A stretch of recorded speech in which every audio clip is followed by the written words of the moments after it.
నమస్తే. భగవద్గీతలో 4వ అధ్యాయం జ్ఞానయోగంలో 37వ శ్లోకం. యథైధాంసి సమిద్ధోగ్నిః భస్మసాత్ కురుతే అర్జున జ్ఞానాగ్నిః సర్వకర్మాణి భస్మసాత్ కురుతే తథా.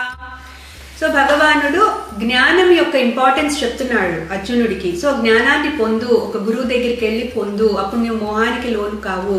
అట్లాగే నువ్వు ఈ సమస్త పాప సముద్రాన్ని కూడా ఆ జ్ఞానం అనే నౌకలో దాటేయగలుగుతావు అని చెప్పి ఇప్పుడు అంటున్నారు. ఈ జ్ఞానము ఎట్లా అయితే అగ్ని దాంట్లో వేసిన మన సమిధల్ని కాల్చేస్తుందో పూర్తిగా, అంటే వాటిని మార్పేస్తుంది. మనం ఆ సమిధలు వేసిన తర్వాత అది అగ్ని దాన్ని బూడిదగా మార్చేస్తుంది, ఇంకా దాని రూపం ఉండదు.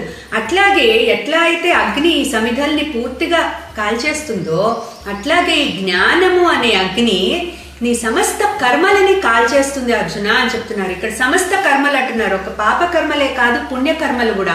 ఎందుకంటే పుణ్యకర్మలు కూడా బంధాలని క్రియేట్ చేస్తాయి. సో అందుకని భగవానుడు ఏం చెప్తున్నారు, అన్ని కర్మలని కూడా అది కాల్చేస్తుంది ఈ జ్ఞానము అనే అగ్ని. సో అందుకని యథైధాంసి సమిద్ధోగ్నిః భస్మసాత్ కురుతే అర్జున జ్ఞానాగ్ని సర్వకర్మాణి భస్మసాత్ కురుతే తథా. సో అర్జున, ఈ జ్ఞానాన్ని పట్టుకో, నీ సమస్త కర్మలని కూడా అందులో నువ్వు అగ్ని ఎలా అయితే ఈ సమస్త సమిధల్ని కాల్చేస్తుందో ఈ జ్ఞానము నీ సమస్త కర్మల్ని కాల్చేస్తుంది. అందుకని జ్ఞానాన్ని పట్టుకో అని భగవానుడు అర్జునుడికి చెప్తున్నారు. క్లీం కృష్ణాయ నమః.